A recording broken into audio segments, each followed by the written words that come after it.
Another thing I've been thinking about, and in fact, I made a post about it a few weeks ago, is when there's a situation in a marriage and the woman is told, speak to the king in your husband, build him up, encourage him. And usually it's addressed to women who maybe struggle with communication. They are fighting their husband's back. Maybe there's a situation he's not providing, he's being aggressive, he's not kind to her, and she has tried talking to him, and she's constantly you know going on and on. Maybe she's even now beginning to insult back and things like that. So women are usually told, um speak to the king. If you speak to the fool, you will see the fool. So speak to the king so that he can be a king for you, things like that. And I, I've thought about it, and I've actually been thinking about this for a long time.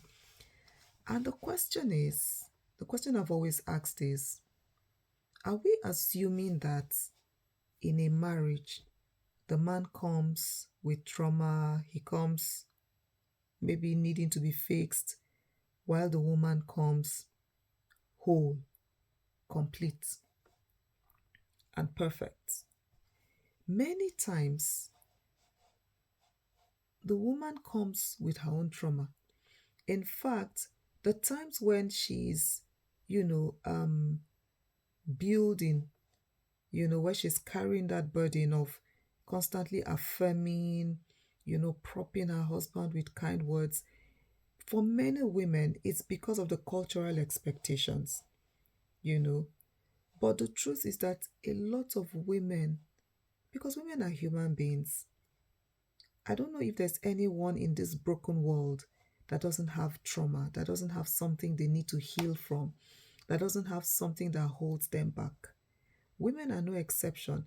So just as the man comes needing support, needing to be propped up with kind words, the woman also, she comes into that marriage. She's not perfect, she's not complete. She also has things that she needs to heal from. She has pains, unfortunately, which society has told her she needs to put at the back burner while she carries the man's own and carries her children's own. But you can't pour out of an empty cup, can you? So if she's empty and she's constantly being asked to fill her husband, fill her children, in this case his husband, fill her husband up, she's going to get to a point where she'll have nothing to give.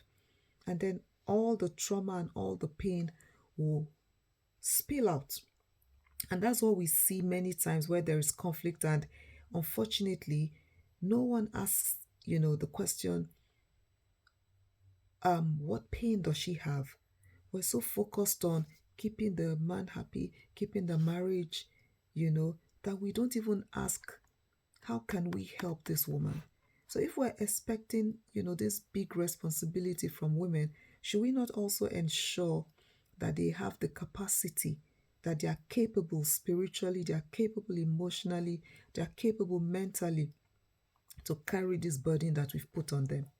That's just a question that we need to start asking. So, as mothers, as sisters, when we put this pressure on other women, we need to be asking ourselves, as a people, this burden that we're putting on women, have we checked that they are whole and they are well, you know, and they are healed enough to carry it? So it's just me thinking aloud again. Rather than put the burden on the woman, we should be seeking for help for both parties. How can we help them? How can we ensure that both of them are walking that healing journey? Not many people go into the marriage complete. Each person needs help.